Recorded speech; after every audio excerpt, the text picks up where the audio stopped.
Bien, tal y como les habíamos prometido, ya está con nosotros Daniel Rivera, quien es el ministro de Salud Pública, con quien vamos a hablar sobre diferentes temas, pero antes vamos a hacer un breve recuento sobre la vida de este importante hombre de la sociedad dominicana.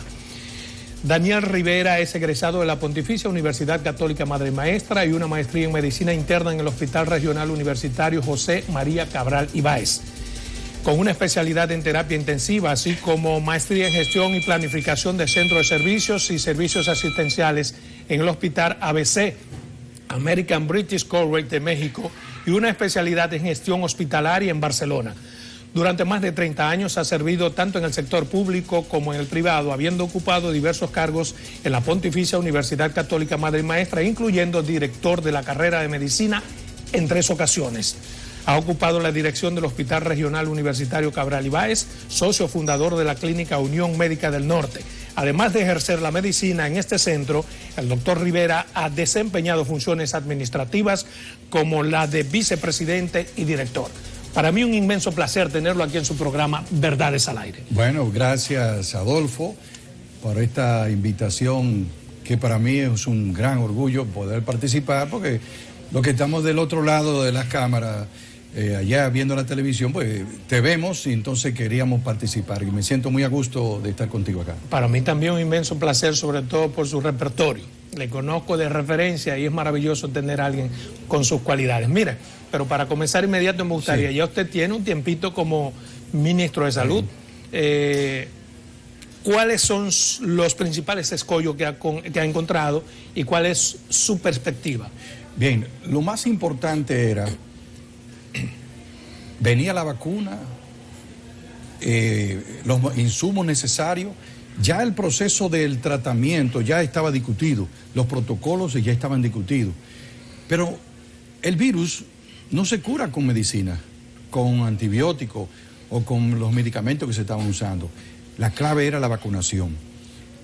Y gracias a que el presidente Luis Abinader, con una visión de que en enero había hecho contratos con Pfizer y con AstraZeneca, vimos que no funcionó y rápidamente se movió junto con la vicepresidenta Raquel Peña como presidente el Gabinete de Salud y consiguieron a Sinovac. De esta manera, conjuntamente con un poquito de la vacuna, acuérdate que llegaron primero de AstraZeneca y un poquito también del programa COVAX, Sinovac vino a hacer la alianza de poder ayudar a lo que era necesario, que se estaba viendo ya el monitoreo mundial, vacunar a las personas. Y aquí no teníamos. No teníamos. China ayudó. Ayudó y ahí pero ahora entonces, vemos que de repente estamos de nuevo con Pfizer, pero eso lo vamos a hablar más adelante. Pero la vacunación se ha visto que disminuye. Vamos a ver el estudio reciente de Sinovac. 128,000 pacientes en Indonesia. ¿Qué demostró? Un estudio hecho muy bien de enero a marzo. ¿Qué demostró? El 95% de eficacia de la vacuna. El 96% de los pacientes disminuyó su gravedad y la mortalidad disminuyó un 98%. Es un estudio reciente que demuestra que Sinovac va a la vanguardia en cuanto a estos resultados. Pero algo muy importante, mejor tolerada, menos efectos secundarios, se puede colocar en todas las edades. Sinovac. Entonces, China. ¿Qué pasó ahí?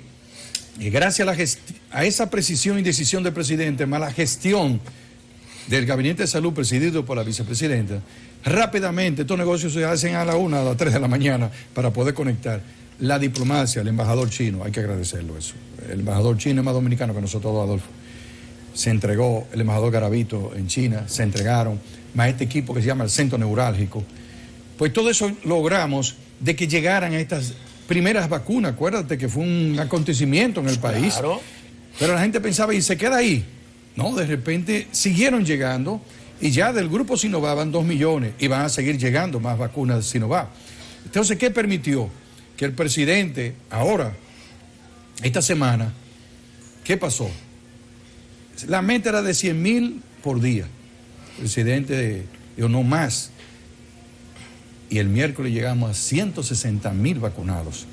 ¿Qué es lo que se ha visto? Igual que el estudio de Indonesia, vacunación masiva. Lógicamente, esa vacunación masiva va a disminuir la posibilidad de agravamiento, de síntomas, de internamiento.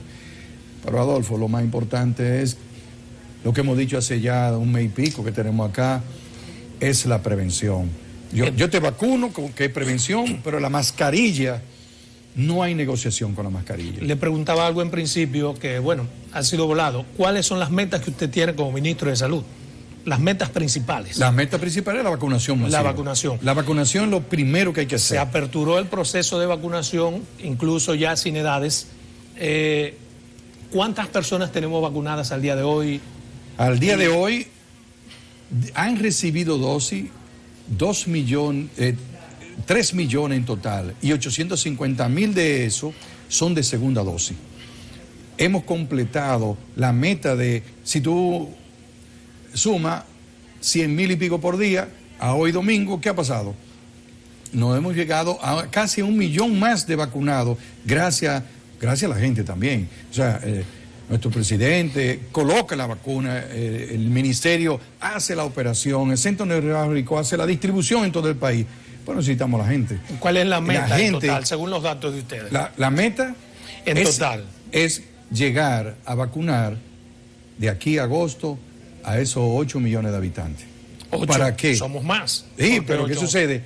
Acuérdate que es para buscar el efecto de la vacunación de rebaño, aquello que ya nos dio, como a mí que me dio, hemos tenido refuerzo, aquel también grupo que ha sido asintomático. Entonces, la meta es rápido para agosto. Ahora, el presidente quiere que en diciembre todo el mundo esté vacunado completamente.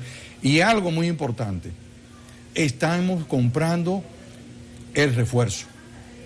Y han dicho, ¿por qué están negociando con Pfizer, que nos dejó atrás?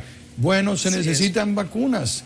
El presidente quiere tener una cobertura de las 20 millones de vacunas de primera dosis y segunda dosis y prepararnos para la tercera dosis o ese refuerzo que sería 6 o 8 o 10 meses después, como tú te comportas. La pregunta es si hay cierta confusión y quisiera que usted la despeje. Muy bien. ¿Por qué de nuevo contratamos con Pfizer si Pfizer primero no nos ha cumplido en el primer contrato? ¿Por qué dejamos de lado a China, que ha sido la tabla de salvación en todo este proceso? Perdóneme, ¿por qué no hacemos todo ese proceso con China que nos ha dado la mano? ¿Por qué volvemos a Pfizer? Es que seguimos con China. ¿Por qué seguimos con Pfizer? Lo que sucede es, mira qué interesante, se demostraron todos los estudios, ya de todas las casas comerciales, que para cubrir de esta nueva mutación o estas variantes que están ocurriendo, lo aconsejable es una vacuna diferente a la que tú te estás vacunando. Si tú estás vacunándote con Pfizer, pues termina con una de AstraZeneca. Si te estás vacunando con Sinovac, pues te ponemos una Pfizer.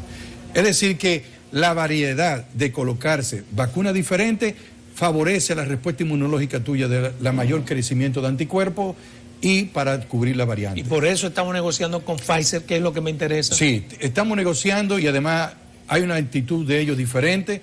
Creemos que es una vacuna muy buena, como tú lo sabes. También AstraZeneca, en los próximos días va a llegar vacuna de AstraZeneca también. Por el programa COVAX recibimos el viernes 187.000 ¿Cuándo vacunas. promete Pfizer traer algo al país? Porque en las cláusulas del contrato primero no tienen garantía de poderla traer en un tiempo dado. No hay garantía de que cumplan o no cumplan. O sea, es un contrato total y absolutamente leonino a favor de Pfizer. ¿Por qué? ¿Y por qué ese contrato tiene cláusulas de confidencialidad? Casi todas las vacunas tienen ese mismo contrato, honestamente.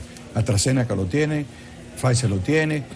China es diferente, la empresa Sinovac se ha manejado diferente. Tengo con una ese gran contrato apertura. y no tiene confidencialidad. Sí, eso es verdad. ¿Por qué? Bueno, son las exigencias de la farmacovigilancia, son las exigencias que ellos tienen a nivel mundial. Tú lo sabes muy bien. Hay países que no tienen ninguna vacuna. ¿Y cuál es la garantía de que Pfizer pueda cumplir en esta ocasión? En esta ocasión sí. En esta ocasión ha existido la voluntad de parte de ellos de cumplirnos también. ¿En qué consiste esa voluntad? En que va a ser un programa de entrega de vacunas. Pero no está cumpliendo con los países de verdad, con Europa ni Estados Unidos. ¿Cómo va a cumplir con nosotros? Bueno, el acuerdo que se ha llegado, y fíjate que se exigió hasta por el Congreso, va a cumplir. Es lo que estamos seguros que van a cumplir. Mientras tanto, vamos a tener también bastante AstraZeneca y vamos a tener también, seguir con los pedidos de Sinovac. ¿Cuándo podrían venir nuevas partidas, digamos, de cualquiera? AstraZeneca, Sinovac. Bueno, el viernes llegaron 187.000 de AstraZeneca y en los próximos días va a llegar otra partida también, posiblemente de AstraZeneca y también de Sinovac. Parece que vamos a mantener el ritmo de la vacunación, es lo que queremos, la mayor vacunación es lo que nos puede permitir evitar el agravamiento, que las variantes se metan, etcétera. Mire, por ejemplo, llama mucho la atención que a pesar de que ha habido una vacunación profusa, la gran cantidad de personas se ha vacunado, el número de casos continúa más o menos estable, de casos de infectados, y los de muertos también rondan entre 10 y 4. ¿A qué se puede atribuir? Dado esa proliferación de vacunación, se supone que deberían bajar. No, falta. Acuérdate que vacunamos primero el Frente de Salud, luego la parte como la policía, los militares, los adultos mayores, luego bajamos a 60 y ahora fue que llegamos a 18. ¿Tú sabes qué pasó? Que los adultos jóvenes seguían libres, seguían sin mascarilla, se les advertía que el virus estaba ahí, pues comenzamos a tener rápidamente fallecidos, jóvenes, y algo que es bueno, siempre aprovecho tu programa hoy para decirlo, juca y virus no, es mortal. Eso de estar compartiendo, y está prohibido por la ley 1619, no se debe usar juca en vídeos públicos tampoco, ni tenerlo como reservorio. Prohibido, pero Salud Pública no hace nada para no, porque Salud Pública no pertenece, prohibición. Procuraduría. La Procuraduría de Salud tiene que cerrar el establecimiento. Con un equipo de salud pública, porque eso es un asunto de salud. No, la salud es la repercusión de la juca. Perfecto. Pero la Procuraduría inmediatamente tiene que cerrar el establecimiento. Nosotros notificamos con los inspectores COVID dónde hay. Mire, y le toca a la Procuraduría. Este mantenimiento estable, digamos, del número de infectados y muertos, ¿no tendría algo que ver con que, digamos, las autoridades como que han bajado la guardia? No, no la han bajado.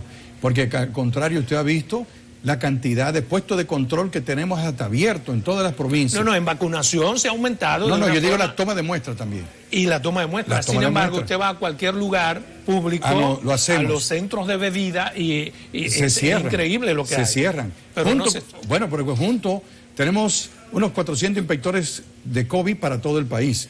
Y conjuntamente con la policía, constantemente estamos cerrando. Y no sé si lo ha visto, lo molestia y las protestas que hacen, que todo está abierto. ¿Y por qué el turismo sí? No, nosotros no vamos a bajar la guardia en cuanto a la inspectoría y la regulación. El día pasado hicimos chequeo de muestra y le estamos haciendo sorpresa. Hicimos toma de muestra en sitios de parte pública y de discoteca y esas cosas. Salieron positivos y se cerró. Nosotros estamos haciendo muestras, estamos yendo a los sitios. Y también estamos visitando hasta el metro, los autobuses. Ponemos puestos de toma de muestras para ir viendo el movimiento del virus. ¿Por dónde andan? Te puedo decir, movimiento hacia la zona de Herrera, movimiento hacia Bayona, Alameda, está también hacia Villamella. O sea, hay más aumento de movimiento del virus hacia allá. Sin embargo, otra zona se mantiene con una positividad de un 4%. Otros sube hasta un 10, hasta un 11, hasta un 12. Entonces, esas medidas de rastreo, de cerco, de vigilancia epidemiológica, es lo que nos toca ahora a nosotros hacer. Y cualquiera, por ejemplo, aquí esta empresa nos pide, queremos rastreo.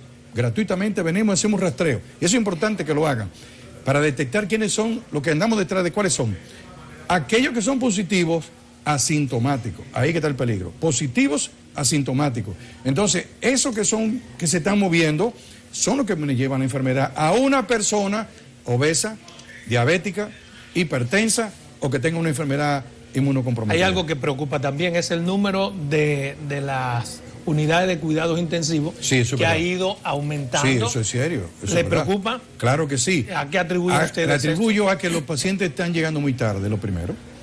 Si tú pasas de 10 días, 11 días en tu casa con síntomas, tú sabes bien que cuando comenzamos esta epidemia, que yo mismo también la tuve, yo fui uno de los que entré y me midieron, y estaba bien la oxigenación, pero me sentía decaído y tenía fiebre, pero me hicieron la tomografía y me dijeron, espérate, aquí hay lesiones pulmonares. Me hicieron la PCR y estaba negativa, pero me internaron por la tomografía. Hay que ir temprano. O sea, de inmediatamente tengan los síntomas y si no, ir. A eso se debe el aumento de Entonces, si ocupación. llega tarde, me llega grave el paciente y tiene que ir directo a cuidado intensivo, porque se infectan, se complican con coágulos, como tú lo sabes. Entonces hay que medirle una serie de pruebas que se pueden hacer. La gente piensa quizás en el PCR. No, lo más importante es el chequeo médico. Ahí en la emergencia, vemos la tomografía, vemos el análisis de inflamatorio como ferritina, eritrosedimentación, dímero D, vemos que está alterado, va interno. Usted ha sido lo que favorece el inicio, el retorno a las clases semipresenciales a partir del día 25. ¿Por qué iniciar las clases cuando el Colegio Médico Dominicano, epidemiólogos dicen que todavía el COVID vive, y usted lo acaba de decir. Sí, ¿Por qué no tomar las precauciones y esperar que terminen estos 2 meses mientras higienizamos las escuelas y todas esas cosas? ¿Por qué iniciar la clase? ¿Por qué ustedes favorecen? Se hacen las recomendaciones, el Gabinete de Salud, Educación.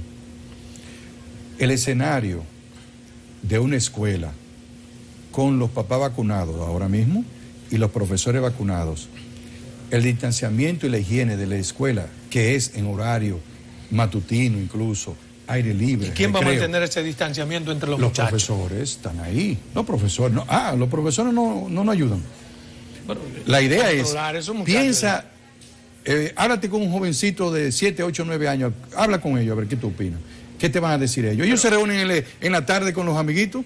Sí, claro. Ajá, entonces, el escenario que se ha dicho es, puede estar, el COVID no se va a ir. Adolfo, no se va a ir el COVID. El coronavirus va a estar, o se ha ido de los otros países. No se ha ido. No se ha ido. Entonces, tenemos que aprender a estar buscando las condiciones de un niño que necesita. Estamos hablando de estos niños. Sin embargo, ¿no? en Pedernales se iniciaron las clases como se pidió en el ministerio y ha habido que cerrarla porque ha habido brotes de COVID. ¿Cuánto caso hubo? Brote, ¿Me explico? hubo Porque que brote cerrar. hay que medirlo. No, pero hubo que cerrar la escuela en donde se iniciaron las clases. Pero bueno, te digo, presenciales. es con monitoreo continuo. Es con monitoreo continuo que vamos a estar vigilando, si quiere, el Ministerio de Educación, porque nosotros tenemos que... Las condiciones están ahí. Todo el mundo anda para los supermercados, para los colmados con los niños. Están abiertos. El niño está cansado de esa parte. Nosotros somos partidarios de las condiciones que se han dicho y que el Ministerio de Educación vaya haciendo de una forma gradual esto. Por los niños principalmente. Bien, vámonos a una primera pausa comercial. Regresamos en 2 minutos. Bien, continuamos con esta interesante entrevista con el ministro de Salud, el señor Daniel Rivera. Señor Rivera, en los diagnósticos que ustedes han hecho respecto al número de personas que han ingerido bebidas adulteradas, falsificadas, falsas, como quiera llamársele, ¿cuál es el resultado? Bueno, acuérdate que lo que se estaba midiendo en primer lugar fue abierto, pero lo que salió en los estudios de sangre de los pacientes que ocurrió el 4 de abril, ahí fue que aparecieron los casos, era metanol. Nos llamó la atención inmediatamente con las pruebas que se hicieron que estaban por encima del 50% en sangre, lo cual es letal, o sea, es letal. Entonces, inmediatamente se puso la alerta epidemiológica para todo el país de que habían bebidas adulteradas con un alcohol industrial que es el metanol, que prácticamente si usted llega después de las 10 horas, no puede... Solamente metanol, no había otra, no tenía otra otro. noticia, No otra tenía sustancia. otro. Solamente metanol. ¿Y cómo han continuado, digamos, ese proceso? Porque hay personas que siguen muriendo. Sí, claro que sí, porque se hace continuo el rastreo desde el punto de vista de cada paciente que llegue intoxicado o algo mareado. Inmediatamente se notifica a Salud Pública e inmediatamente se le toma la muestra. Si se investiga que sí que es caso positivo en los pocos minutos, ya cada emergencia del país, pública o privada, tiene el protocolo, que es muy fácil de tratar, si llega a tiempo. Si llega ya en estado de coma, cetoacidosis, con edema cerebral, muy difícil, con fallo renal, no se salva. Es decir que las personas, la familia más bien, la junta de vecinos, que vea una persona bebiendo que se le pase esto, es rápidamente llevarlo a una emergencia para ponerle el tratamiento que sirve como antídoto, que es el mismo etanol. El registro sanitario que debe tener una compañía de esa naturaleza no tiene. No tiene. O sea, el Pero registro hay sanitario que supuestamente lo tienen y esa parte es corresponde a salud. falsa. Esa es falsa. Es falso. Las bebidas adulteradas, te dice. Algunas de las compañías que han sido intervenidas. Ah, pero que eran falsos los registros. O tú le adulteras su producto. O sea, si tú tienes un nombre comercial y tiene un registro, se busca y no era ese. Ustedes constataron que es falso el registro. Eran falsos el registro. ¿Y qué hicieron? Inmediatamente, ya antes que eso, ya estaban intervenidos los negocios. ¿Pero qué hace el Ministerio de Salud Pública? Bueno, acogiéndonos a la ley 1719 sobre el negocio ilícito, no solamente de bebidas alcohólicas, sino de tabacos, medicamentos, etcétera, se reporta a la Procuraduría. Todos los informes de nosotros primero van a la Procuraduría para el proceso de investigación, también a Proconsumidor para el rastreo de todos los negocios y también la parte de la policía, también intervienen hasta impuestos internos, industria y comercio. Todo este grupo interviene en el proceso de eliminar y se ha rastreado todo el país y se ha eliminado más de 25.000 litros de estas bebidas. El problema es muy simple, deben quedar bebidas todavía. Pero cualquier persona que vea en áreas deprimidas, porque no hay negocio ninguno importante, son áreas deprimidas, que un litro de una bebida cueste 100 pesos, ya ahí usted tiene que decir, espérese. 2, la familia sabe quién está acostumbrado a beber. Mire, y tiene que intervenir rápidamente, que esa bebida le puede ser letal. Acaba de renunciar una viceministra de Salud. Sí. Según fuentes, ¿había algún tipo de conflictos entre ustedes en asunto de operación? No. No, ella renunció de algo personal de ella y eso fue hace como 3 semanas, a 4 semanas. Ahora fue que se hizo el cambio. Pero bien. No fue ¿Usted tiene una actividad que quería destacar? Sí. Bien, el ministerio, como estamos hablando fuera de cámara, coronavirus es algo que tenemos que resolver como pandemia, pero junto con esto tenemos simultáneamente los programas de tuberculosis, simultáneamente los programas de vacunación ampliado de inmunización. Tenemos también los programas VIH-Sida. Tenemos también malaria, dengue. Actualmente se está haciendo un trabajo bellísimo en la Ciénaga y toda la zona que tiene activación de malaria. Acabamos de entregarle al programa de Secovet 30 motores para que intervengan las áreas. Todo eso tiene que seguir porque el ministerio sabe bien que las otras enfermedades están ahí. Entonces, dentro de una de las enfermedades más importantes del país es la enfermedad cardiovascular, que es la principal causa de muerte en el mundo y en nuestro país. La causa número 1 de un 30% de los que mueren es por enfermedad cardiovascular. Y dentro de eso está la hipertensión arterial. Entonces, la hipertensión arterial, un pedido del presidente de la República, hay una jornada que se inició esta mañana, donde en 100 puntos de todo el país, dirigido por las direcciones provinciales de salud, se está tomando ¿qué? La presión arterial, peso y talla, centímetro abdominal, se le puede tomar el glucómetro, se le da la mascarilla, se le puede tomar la muestra de lo que quieren y se le va a dar el medicamento a lo que se hagan. ¿Y cuál es la idea de esa jornada? La prevención, la promoción, la educación, porque el COVID, ¿qué dijo? Que hipertensión, diabetes y obesidad es grave. Y los adultos mayores, como están vacunados, queremos que participen. ¿Esa jornada será solamente hoy, sábado, o continuará? Muy buena. Va a ser 3 sábados. Comenzando este sábado en la mañana que comenzó, el siguiente, y terminamos el último sábado del Día de las Madres, para que todos aquellos adultos mayores dejen que los otros jóvenes se estén vacunando y vengan a esta jornada. Es de 8 de la mañana a 11 y pico de la mañana. Y si usted no sabe, bueno, ahí en el portal del ministerio están los puntos, pero cualquier dirección provincial de salud en todo el país, en cualquier parque usted va a ver que va a haber una zona de toma de la presión arterial. Van a haber unos médicos esperándolo, va a haber personal, por ejemplo, para entregarle los medicamentos, para registrarlo, porque de ahí sale cómo andamos nosotros en peso y talla, cómo andamos en presión arterial. Bien.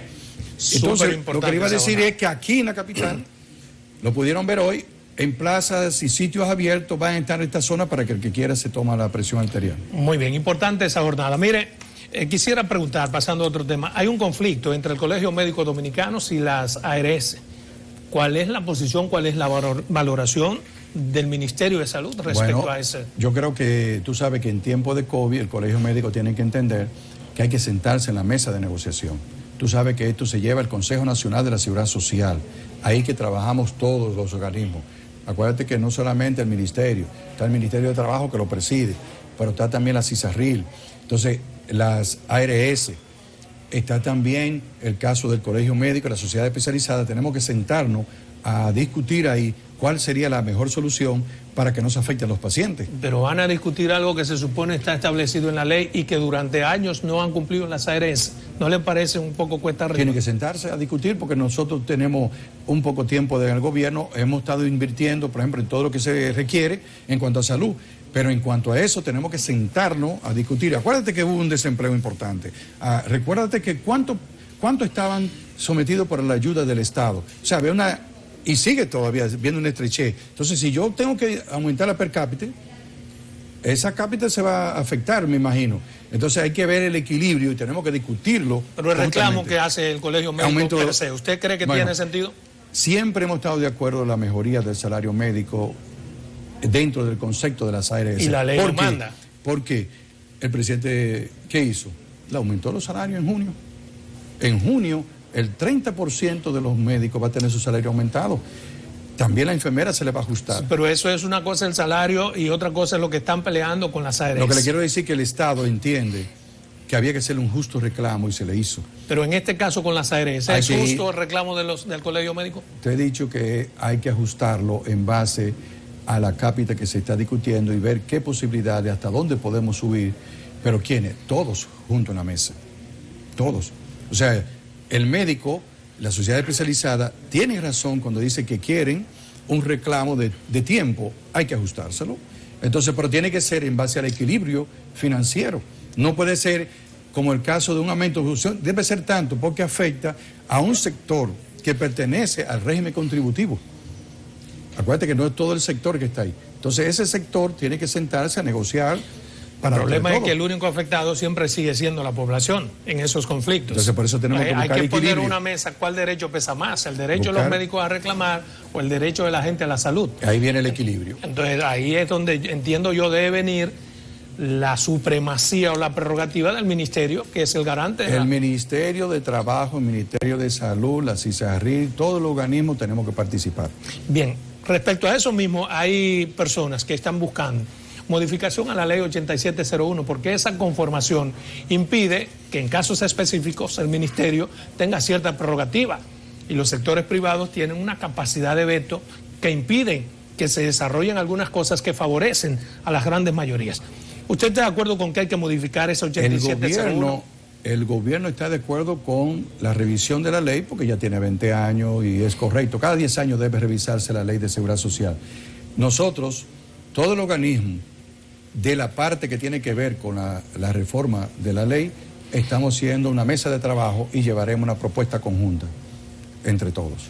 Pero no tiene usted, digamos, un punto específico que usted me diga, mira, esta parte de la ley todavía yo creo que hay que modificar. Estamos en los estudios, estamos todos reunidos en la mesa de trabajo y vamos a llevar una sola propuesta a la Cámara de Diputados. ¿Cuándo podrían tener esa propuesta? Con la matriz que se está llevando y todo el programa que se está llevando, ahí se va a conocer cuando ya nos toque el turno al Estado presentar estas reformas que nosotros someteríamos. Hoy vemos los medios de comunicación, dice un exministro de Salud Pública, propone una prueba por aliento para los jóvenes si vamos a iniciar definitivamente las clases semipresenciales.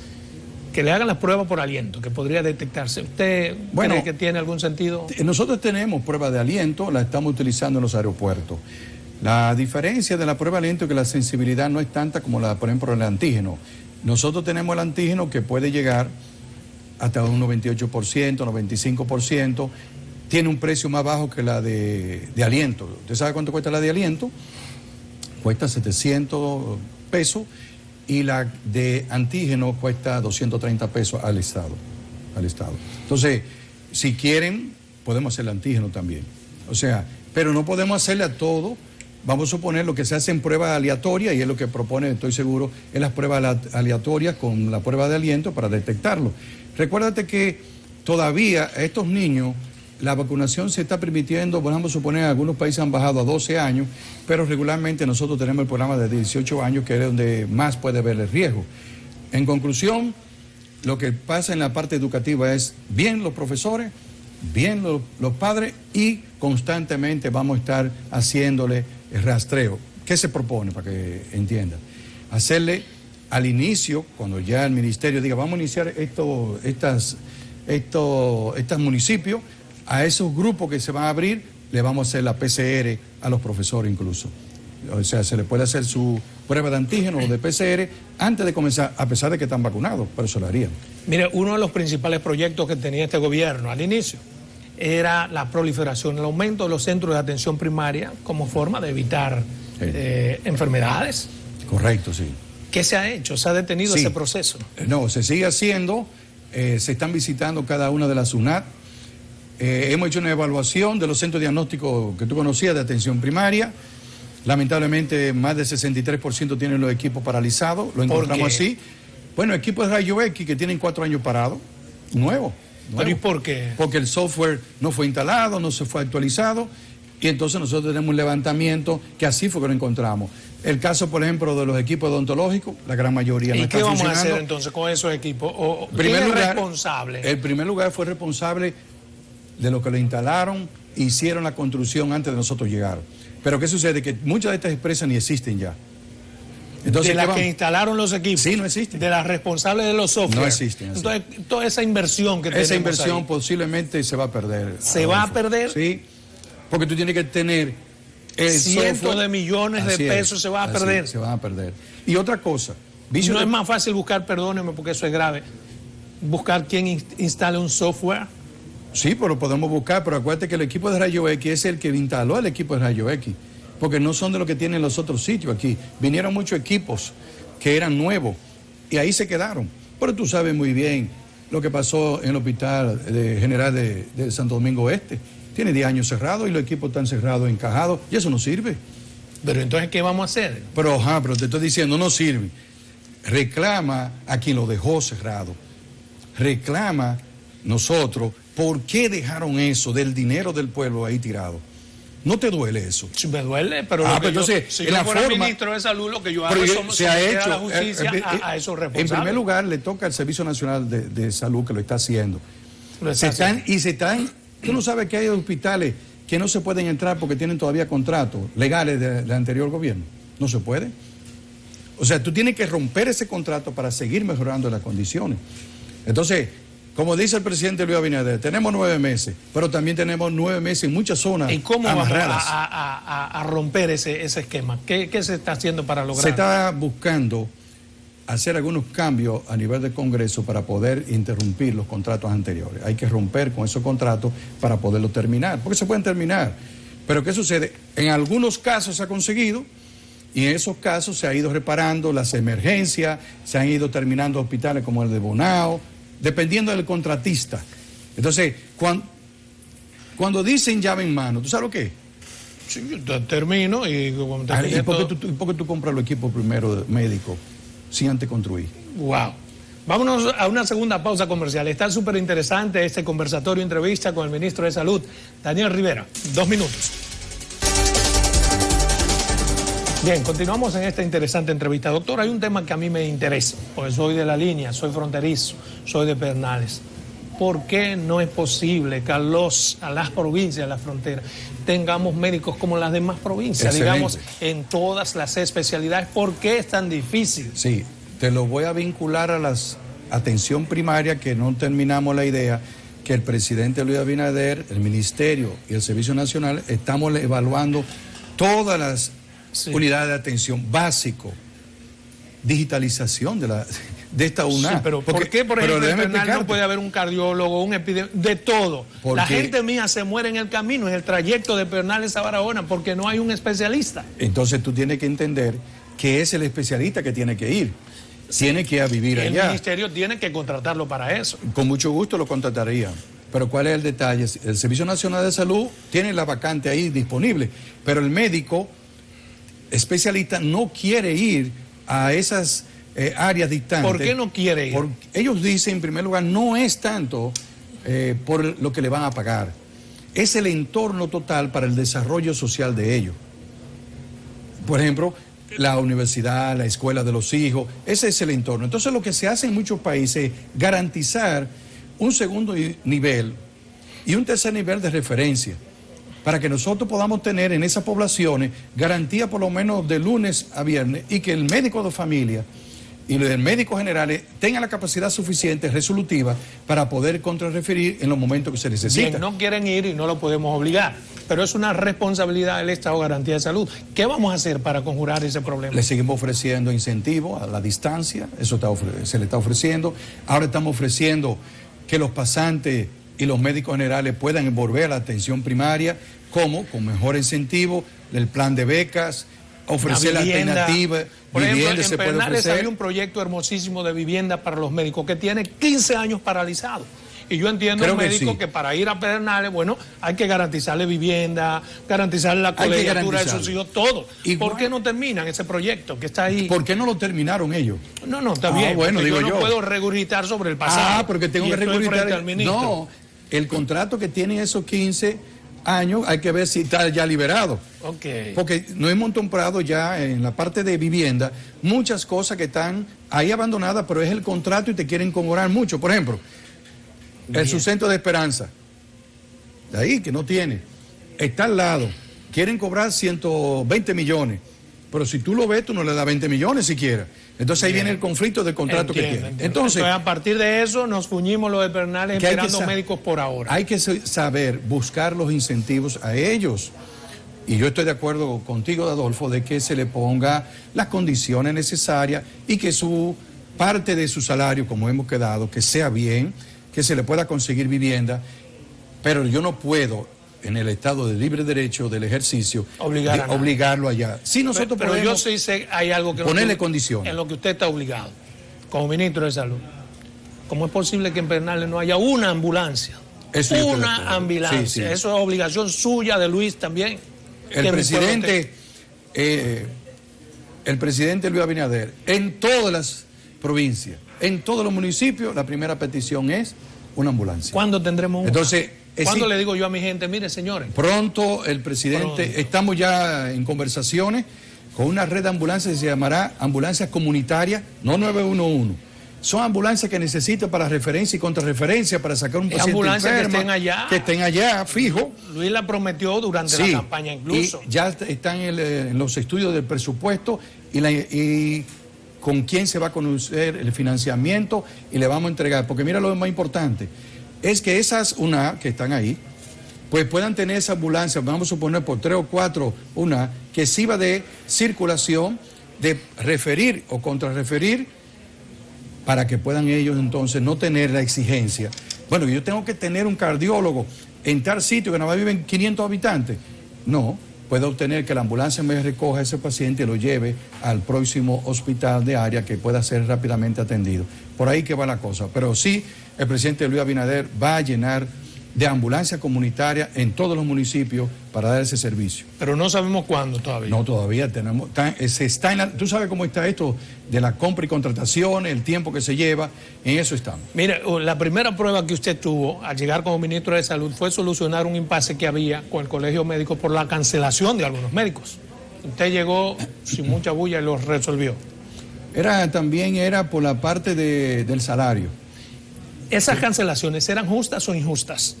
Desde el punto de vista político, si tú llegas a un cargo político como administrador de un centro sin tener concurso médico,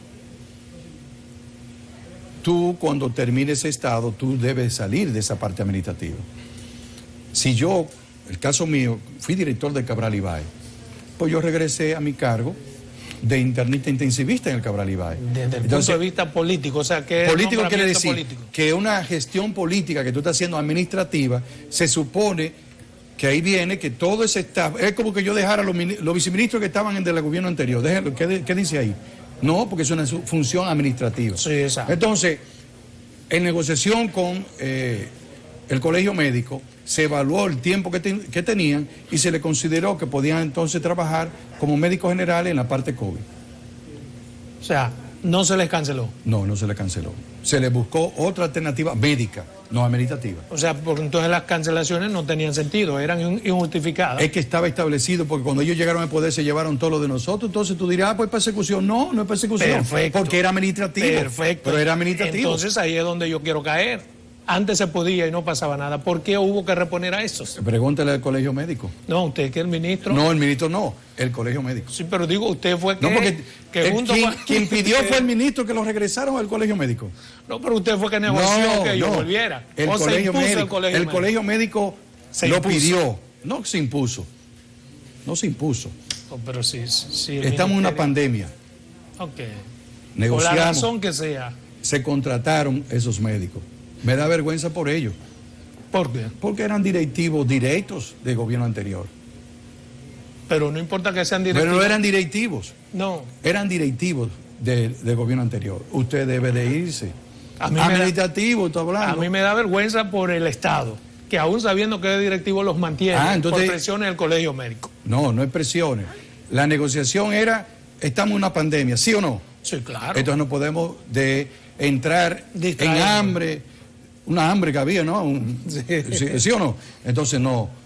Nosotros conjuntamente tomamos la decisión de negociar, de hacerle un contrato administrativo para que ellos trabajen como médicos COVID. Algunos se fueron y otros, ese sí te lo puedo reclamar, que tenían una edad de pensión, los pensionamos. Mire, hay algo que quisiera su valoración. La mortalidad materno-infantil, según el calendario de ustedes en semanas, ha aumentado de una forma sí, eso 57%. Eso es ¿por qué? Dos factores principalmente. La pandemia alejó el chequeo prenatal continuo. Recuérdate que quédate en casa, con eso te vale. O sea, con ese quédate en casa, la epidemia, no había vacunación, no había nada, pues con justa razón muchas madres se retiraron y ahí entonces vino falta de chequeo prenatal. El segundo punto también es el caso de las haitianas o extranjeras. ¿Qué pasó? Que dentro del peso específico de la mortalidad materna están las parturientas haitianas que vienen desde Haití sin chequeo, sin nada, con anemia, con infecciones, sin ningún control y llegan a nuestro centro y lamentablemente con esas condiciones aumentan también la mortalidad materna. ¿Qué es lo que tenemos que hacer? ¿Qué porcentaje de esas muertes son de haitianas? Antes quizás por un 25-30, porque tú sabes cuántas están pariendo aquí, 35,000 por año. ¿Por año? Sí, vienen a parir, 35,000, esa es la estadística que tenemos. Y otro detalle es activar una red de hospitales maternos infantiles que quiere el presidente de la República. Está la red de trauma, es otra parte importante que lleva la mortalidad dominicana. Y el presidente está muy interesado en mejorar el chequeo, llevar más hospitales para el chequeo de las madres. Recuérdate, hay un factor que influye mucho, el embarazo en la adolescente. El embarazo en la adolescente en algunas ciudades por un 27, 32%. Es una madre joven que no está en condiciones, se queda embarazada y ahí vienen entonces los riesgos obstétricos y también para el niño. El número de neonatos también se aumentó ha disparado porque está vinculado a una madre que tiene un parto con problemas, como es el caso de la preeclampsia, las anemias, las infecciones, lleva a no chequeo prenatal, lleva entonces también que ese neonato vaya a salir con problemas. Está vinculado los dos.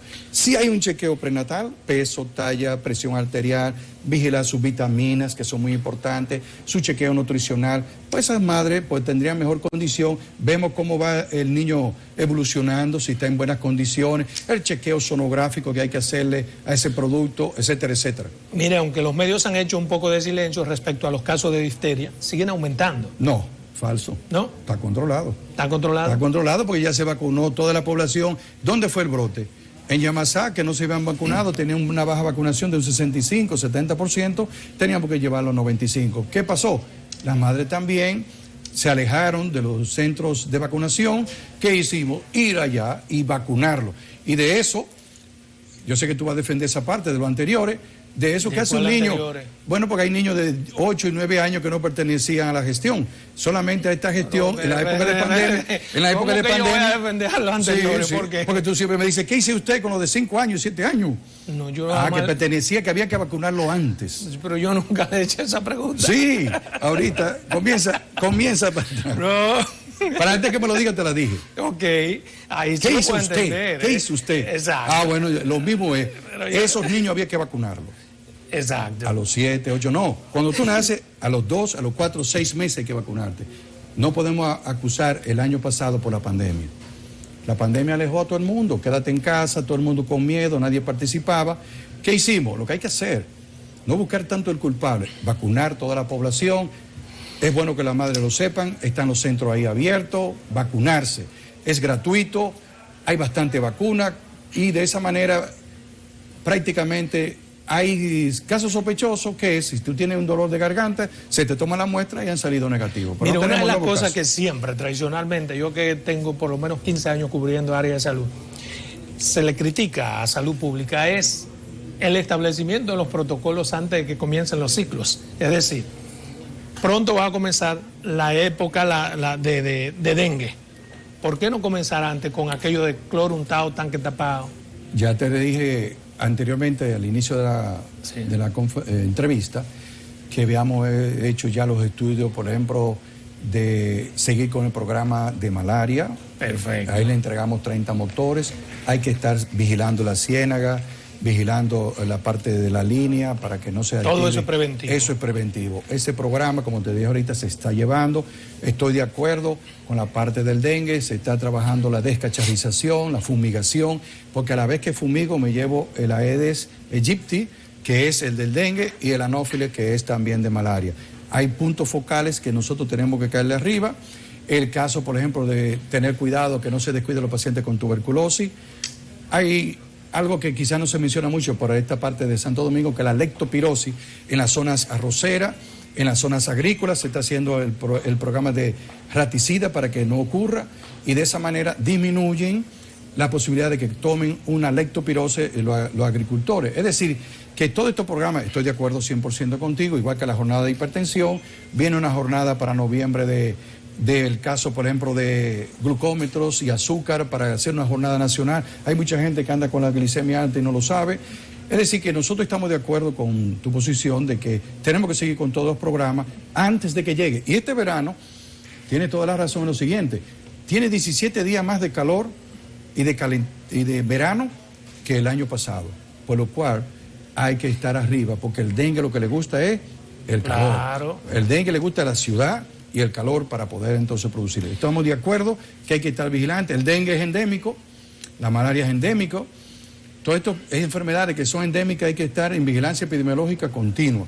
Al presidente Luis Abinader siempre le ha preocupado el déficit hospitalario. ¿Qué se está haciendo para combatir esto ya últimamente? La parte, tú dices, de servicio o económica. Digamos, de materialmente estructural. Estructural, sí. Él tiene un proyecto, no sé si tú lo conoces, de ampliar a ciudades sanitarias, no solamente la que tenemos aquí, Luis Eduardo Aybar, sino que hay proyectado ya en varias provincias estas ciudades sanitarias para poder convertir a estos hospitales en alta complejidad, que puedan tener la capacidad resolutiva que no tiene uno que venir de Pedernales, como tú decías, a la capital, a la parte oncológica, que puedan resolverlo más cerca, no tener que venir con estos problemas de tan lejos. El caso, por ejemplo, del infarto y el cateterismo cardíaco, que puedan tener en esta ciudad sanitaria, con acuerdo con médicos, que les vamos a dar las condiciones para que puedan ir a asistir allá. Finalmente, en menos de un minuto, mire, Luis insiste mucho con Yayo en el asunto de las recaudaciones, con el de economía y esas cosas. En el ámbito de salud, él insiste mucho, le da mucho seguimiento, le llama. Mucho, sí. Esa jornada de hipertensión. A las 10 de la noche. A las 1:30 me llamó para la hipertensión arterial. Sí. O sea, no crea que solamente... No, Luis está más interesado que nosotros en la parte de lo que es la salud. Por eso el aumento salarial que le hizo a los médicos ya venía planificado un año antes. Por eso la pensión digna. Por eso buscarle vivienda. Todos esos conceptos en el recurso humano, él lo tenía claro.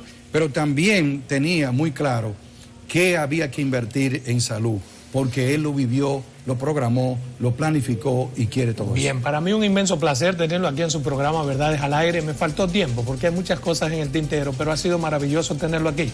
Encantado. Lo veremos entonces, muy bien.